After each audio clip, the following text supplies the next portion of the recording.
जय भीम नमो बुद्धाय साथियों, आप देख रहे हैं द मूक नायक में आपका स्वागत है। दोस्तों, चैनल पर नए हो तो चैनल को सब्सक्राइब करना और बेल आइकन की घंटी दबाना ना भूले और अंत में प्यारा सा कमेंट करके शेयर जरूर करना अपने 4 मित्रों को। तो दोस्तों, आइए हम बात करते हैं कि महाबोधि महाविहार को समाप्त करने के लिए, नष्ट करने के लिए और महाबोधि विहार की जो ये लड़ाई है सफल ना होने के लिए अनेक ऐसे भिक्षु काम को लग चुके हैं, जो कि भिक्षु के वेशभूषा में वे एक आरएसएस के या फिर मनुवादियों के यह चेले चपाटे है। यह भिक्षु के ही मुंह से आप सुनिए दोस्तों कि कैसे इस आंदोलन को तोड़ने की साजिश और आंदोलन को कैसे मिटाने की साजिश और आंदोलन से लोगों को दूर करने की साजिश हो रही थी। दोस्तों, धरना के तोड़क लोगों को बुलाते हैं, भिक्षु संघ के विरोधी काम करने वाले को बुलाते हैं, और जो जेल में जाकर के बैठे वाले आदमी को बुलाते हैं। काय के लिए? जेल में मैं बैठा था, 2 महीने तक के रहा। अरे तेरा योगदान क्या है? भारत में बुद्ध धम्म के लिए क्या योगदान है? ये तो आरएसएस वालों ने इनको जो खान देते थे उसमें गाड़ी लेके घूम के इधर उधर करने वाले। अभी नागपुर के अंदर में पत्रकार परिषद ली एक आदमी ने, हमारे अंगुली माल आर्यपुत्र बनते जो है कानपुर के, वो गए वहां पत्रकार परिषद लेने के लिए। और जिस आदमी ने 6-7 महीने गाड़ी चलाई उसने वहां बयान दिए है कि विनाचार्य जो आरएसएस के लिए काम करने वाला आदमी ये क्या क्या कर रहा है, क्या क्या नहीं कर रहा है। नागपुर के अंदर में पोल खोल के लिए अभी एक दो वीडियो जारी हुए हैं। पोल खोल भी है। पोल खोलने माने, अरे जो ईमानदार होगा वो खोलेगा, ईमानदार होगा बोलेगा, चोर होगा ठग होगा तो धन लूटेगा और चुपचाप दुम दबा के बैठेगा।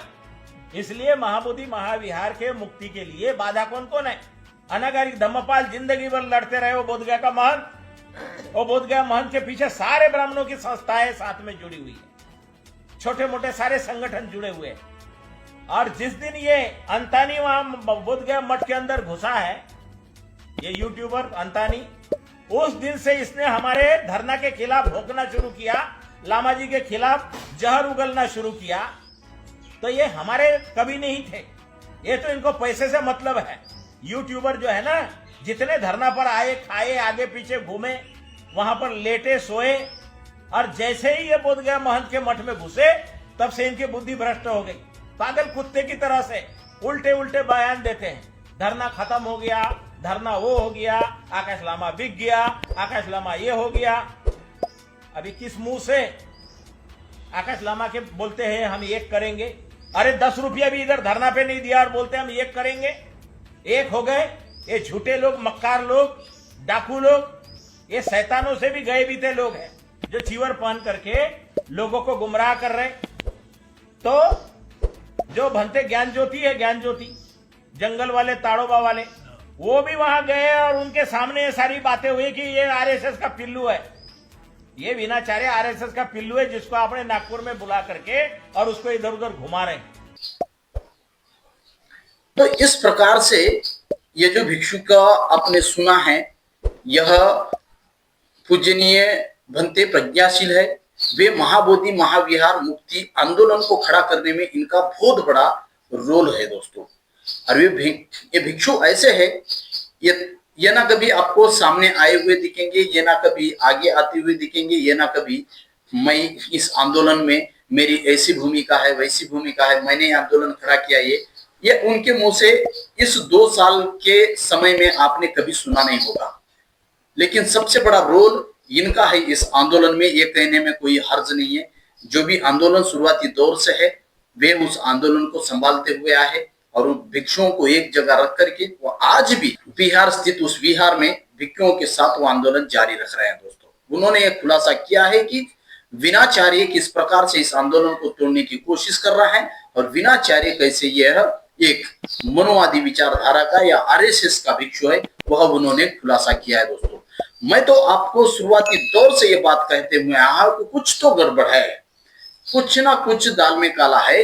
इसलिए विनाचार्य जेल में जाता है और बाहर भी आता है। जेल में जाने के बाद इंसान को उसकी चार्जशीट फाइल करते ही उसके खिलाफ दूसरे तीसरे दिन उसको कैदी की वर्दी दी जाती है, सफेद ड्रेस, और उस पर कैदी नंबर भी लिखा जाता है। लेकिन विनाचार्य 2 महीने जेल में होते हुए भी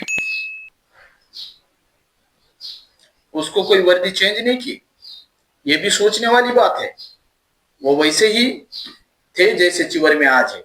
उन्हीं के साथ एक भिक्षु है हर्ष बोधी, उसका चिवर उठाकर देखो, उसके नीचे भी चड्डी दिखेगी आरएसएस की, शायद दिखेगी। किसको पता है कौन किस वेशभूषा बदलकर हमारे सामने आकर के लोगों को मूर्ख बना रहा है। और आंदोलन को जिंदा रखने वाले महाराष्ट्र के लोग हैं। आंदोलन को सबसे बड़ी ताकत प्रदान करने वाले, पैसा देने वाले महाराष्ट्र के लोग हैं। इसलिए विनाचार्य ने महाराष्ट्र भर धम्मध्वज यात्रा निकाली और लाखों करोड़ों का धन संपादन किया, जो कि वो धन महाबोधि विहार को जाने वाला था। और जो विनाचार्य को एक करने वाले जो लोग, जब नागपुर में मीटिंग की गई और उसमें प्रकाश नाथ पाटनकर बाकायदा आने वाले, प्रकाश नाथ पाटनकर तो अभी कहां चुप कर बैठ गए, कहां इस पर बोलने के लिए तैयार नहीं।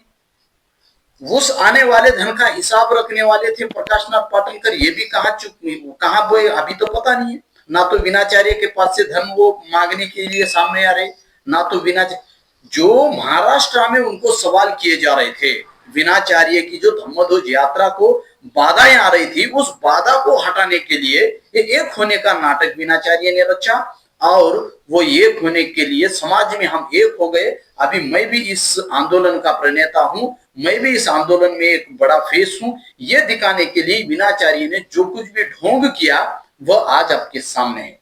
विनाचार्य जिस प्रकार से तमाम महाराष्ट्र में घुमा है, अरे यूपी में घुमा हुआ, यूपी में बुद्धिज्म की कमी है, बिहार में घूमो, तुम्हारी धम्मध्वज यात्रा, बिहार के लोगों को जगाने की कोशिश करो।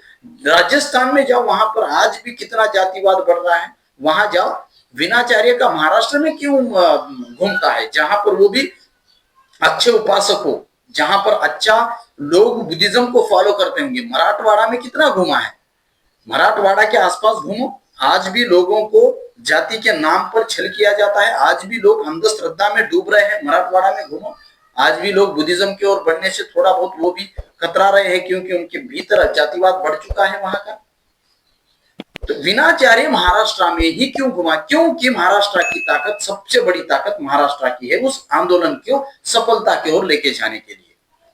लेकिन उस कड़ी को उसने तोड़ने की कोशिश की और लोगों को बांटने की कोशिश की। ये आपके सामने रिजल्ट दिखाई दे रहा है दोस्तों। इससे पहले भी मैंने बहुत से वीडियो बनाए हैं इस मुद्दे पर, आपको समझना होगा। और इस आंदोलन को अगर सच में खुद को बुद्धिस्ट कहने वाला आदमी इस महाबोधि विहार को मुक्त करना चाहता है, तो वह सही मायने में आंदोलन को परखे समझे, कौन दूसरा है कौन अपना है, इसको भी परखे, तभी आंदोलन सक्सेस हो सकता है।